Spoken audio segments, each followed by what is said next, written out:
Hi guys, ഒരു interesting fact പറയാനാണ് വന്നത്. നമ്മളിപ്പോൾ പൊതുവേ സ്പോർട്സിലൊക്കെ വളരെ യങ് ഏജിലെ ആൾക്കാർ കയറുന്നത് ഇപ്പോൾ കാണാറുണ്ട്. ഉദാഹരണത്തിന് വൈഭവ് സൂര്യവംശിയുടെ കേസ് എടുക്കുകയാണെങ്കിൽ ആ പുള്ളിയുടെ പ്രായം വെച്ച് വളരെ ഒരു ഇൻ്റർനാഷണൽ ഡെബ്യൂ ആണ് ഇപ്പോൾ നടത്തിയിരിക്കുന്നത്. ഇനി അങ്ങോട്ട് വലിയൊരു കരിയറാണ്. അപ്പോൾ ഒരുപാട് ഏജ്ഡ് ആയിട്ടുള്ളവർക്ക് ഒരു ഓപ്പർച്യൂണിറ്റീസ് എന്ന് വെച്ചാൽ എല്ലാവരും ഇപ്പോൾ ചെറുതിലേ തുടങ്ങാൻ തുടങ്ങി എന്നുള്ളത് ഭയങ്കര ഒരു ഒരു ഞെട്ടിക്കുന്നൊരു ന്യൂസായിരുന്നു.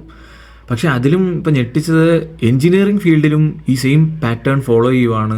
ഇപ്പോൾ വളരെ യങ് ഏജിലുള്ള ഒരു ഓപ്പർച്യൂണിറ്റിയാണ്. അപ്പോൾ ഇങ്ങനൊരു ഏജിലായിട്ടുള്ളവരുടെ കാര്യമൊക്കെ പോക്കാണ് എന്നുള്ള രീതിയിൽ ഇപ്പോൾ മനസ്സിലായ ഒരു ചെറിയൊരു പത്രക്കട്ടിങ് കണ്ടപ്പോഴാണ് സെയിം പാറ്റേൺ എന്ന് വെച്ച് കഴിഞ്ഞാൽ ബിടെക് എൻജിനീയറിംഗ് വിദ്യാർത്ഥികളെ അവർ തേടുന്നുണ്ട്.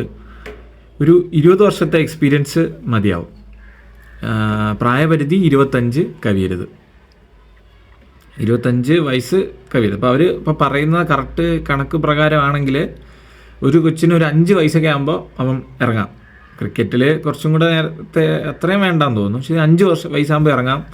അവൻ നേരെ ആ സമയത്തെ എക്സ്പീരിയൻസ് ക്രിയേറ്റ് ചെയ്ത്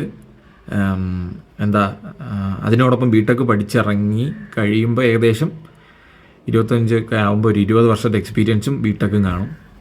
അപ്പോൾ അത്രയും ഏജിലുള്ള ആൾക്കാർ കാണുമല്ലോ, കാണുന്നതുകൊണ്ടാണ് ഈ ഒരു സംഭവം അവർ ഇടുന്നത്.